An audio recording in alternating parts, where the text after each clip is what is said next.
something like that. And Brian again wants to get into the talk and says, I believe, I find, and Andy goes on and says, I find one should, in this common world where we all live, in which we are all endowed with material goods so unequally, we should at least, in a small scale, try to produce no waste, no useless waste. And Andy, Brian again, and I don't believe, tries to get in, and Andy again says, no waste to produce, and always in our consciousness to think that we in the rich Western world, and he goes on and on and on and on. Okay? So if we think back to this model, we can say that on the conceptual level, there are completely different knowledge sets about how to behave at a little dinner party, what to do there, what to say, how to engage in a conversation. You can also say that there is a different interactional goal. The goal by this American speaker was to engage in light small talk, which one does apparently in many cultures. Not so much in the German culture, but you can believe me that this is true. And then there is an immediate switch from these conceptual boxes to a box of realizing language. In other words, the input, if you remember the little model, the input is completely ignored. If you look at this transcript again, for instance, the first remarkable thing that happens, usually when you ask somebody, I don't know about your culture, probably do this as well, if somebody asks you, how are you, and you say, fine, you reciprocate, you say, and how are you? Okay, people mostly do this because you shouldn't be so selfish in talking about yourself all the time. This is not the convention in the German culture. So this leads to the first misunderstanding. But the real misunderstanding, this is the whole event, starts in line 6. When Brian says that's what we eat in the South, this can be classified as a remark, a harmless remark. And what would be expected of, you eat this in the South, how interesting, we eat or something like that. Totally inane remarks about something, but this does not happen, okay? And again, the discourse strategy that we have called expander, the Andy wildly expands on what he says. He goes on and on about the waste and so on, and does not notice what happens. Interesting is, after the transcription was made, I interviewed the two people, and there was a lack of awareness on the part of the German speaker that he had actually insulted the other one, that the other one couldn't get a word in edgeways. Okay, he just said, oh, it was interesting, we had a good talk, we talked about the problems of the so-called developing world, whatever, but Brian said he was very disappointed. He had liked this German friend, he had helped him, but he felt talked down like a teacher, and he was totally dissatisfied. So that is a misunderstanding. Okay. Now I have looked at differences in the two cultures, the Anglophone cultures, by which I lumped together all the Anglophone cultures, namely American, British, Australian, and so on, and the German culture, and comparing many different texts and discourses over many years, and came up with the generalizations that you can see on the slide, that the Germans are on the left-hand side, the left, yes, they tend to be more direct. They say things the way they are. They don't dance around politely, as many Anglo speakers do. They're more oriented towards self. This you can pinpoint by the discourse strategies they use. And they're oriented towards the content. It's important what is said, not how. And they are more explicit. They overlap all of these. When you look at this, you can see, I don't know what you know about Germans, but there's a certain prejudice. There's always prejudice about certain cultures. And this actually fits the prejudice in a certain way. It doesn't really matter. I said this yesterday. Prejudices always have a little bit of the grain of truth in them, sad as they are. Okay? Another explanatory hypothesis is, if you look at the literature of philosophical speech act studies, for instance by Paul Grice, he famously set up 4 maxims that underlie our communication. The maxim of quality, people should tell the truth. The maxim of quantity, you shouldn't say more than is necessary. The maxim of relation or relevance, you should only say what is relevant at any moment of time. And you should be brief. Okay? This is the ideal. People obviously don't behave like this. But there seems to be, looking at this model, there seems to be divergent interpretations by Germans and Anglophone speakers. Germans talk more. Often it is not relevant, and it is not very brief. Okay? Also, we can explain the difference by looking at Robin Laycock's politeness principles. She talks about a person is polite when he or she don't impose his own ways on somebody else. When the speaker gives options to the hearer, okay? And when the speaker makes the hearer feel good. Now, I don't have to explain to you what went wrong in this little example. These politeness principles, at least the give options and the makes the hearer feel good, were flouted. Okay? There are other explanatory hypotheses that are necessary to follow. If you compare 2 cultures, and unfortunately there are very, very few cultural comparisons that can be taken seriously if we abstract from the rather ridiculously general work by Hochschläge, you probably know this, from you compare the IBM people in very different cultures. These are far too general. But if you look at different societies in terms of the context of their history, the philosophical development, the social-political development, the religion that holds in a certain culture, the legal and the educational system, all this impacts on the way people behave. So what you have just seen, seems to be a deep-seated difference in the German educational tradition that I, for instance, went through. There it is more important to transmit the content, rather than what I have called the Anglo-American etiquette of simulation.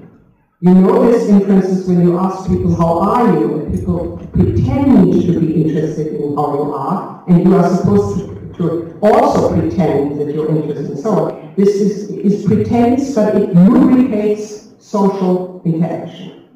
Then there's a difference in the legal system.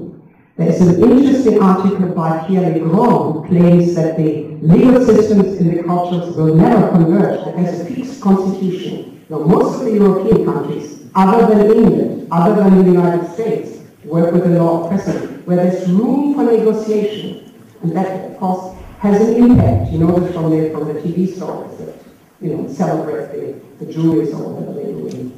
And, of course, there are ideologies that are passed down through centuries. Okay? Now, let me come to my next to last point. What happens when everybody speaks English the way we do now? For many of you in this auditorium, English is not your native tongue, nor is it the native tongue of myself. So English, of course, you know this is the most important means of communication, the default means actually. It's the global lingua franca, tendency rising, ever more people will speak English. I've been to Iran lately and to China on lecture tours, and most of the people know at least rudimentary English. English is used in important areas, business, science, cultural events, tourism. So, given the fact that English is spoken by people who come from vastly different cultural backgrounds, one would assume that lots and lots of misunderstandings of the type I described would occur, wouldn't it, right? But this is not the case, as we found out. There's a little research project that I have been conducting in Hamburg. Again, I taped group talk interactions, all speaking English, coming from Korea, from China, from Japan, from Czechoslovakia, and so on. And we have done a number of analyses, and they basically show the following results. Surprisingly, there is a total lack of misunderstandings. It really is surprising. Why do people not misunderstand one another? people adopt, again, as you can see on this slide, the so-called let it pass principle. Alan Firth, who worked out of Denmark and is now in Newcastle, has said that this let it pass principle is actually underlying most of this talk, which means if people don't understand, they patiently wait and think, oh, I'll find out later. Okay?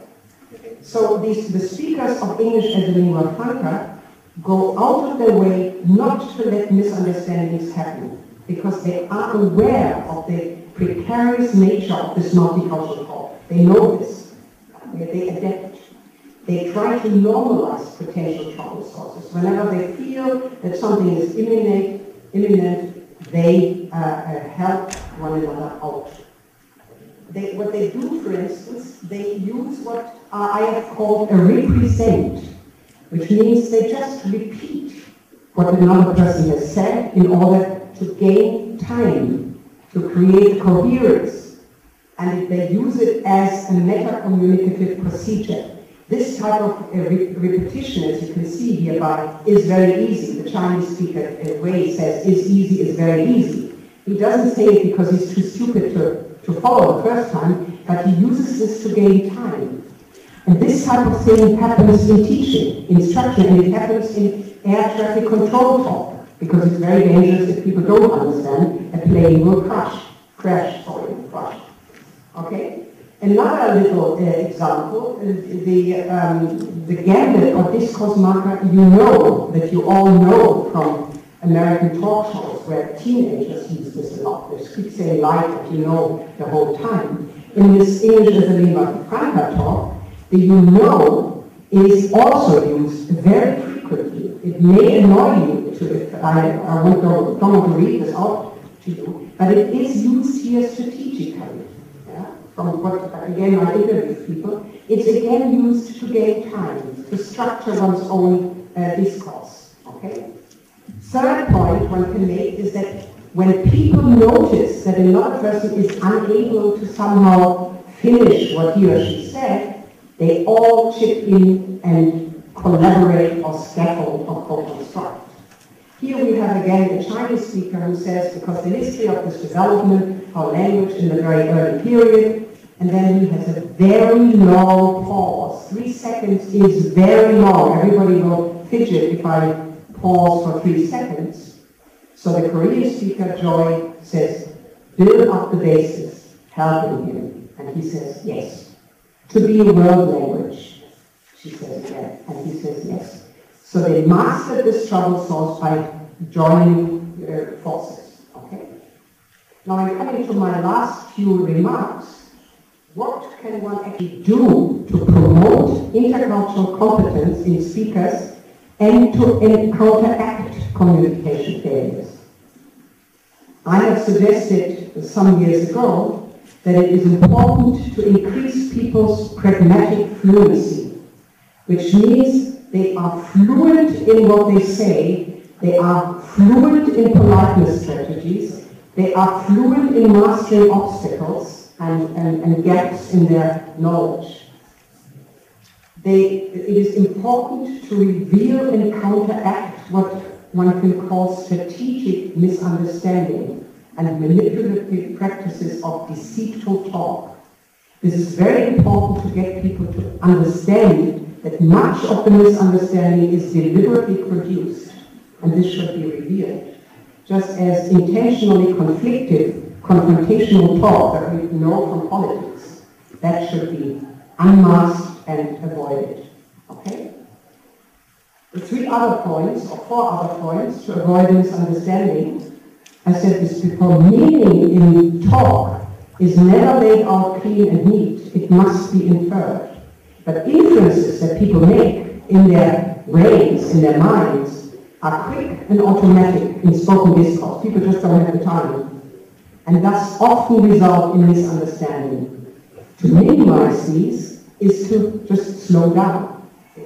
We have to have an open mind, a revision mentality, by which I mean you have to revise your early interpretations and ascriptions of intentions to people, because they may be quite different in the end. This is what is meant by an open mind. You don't have to make snap judgments.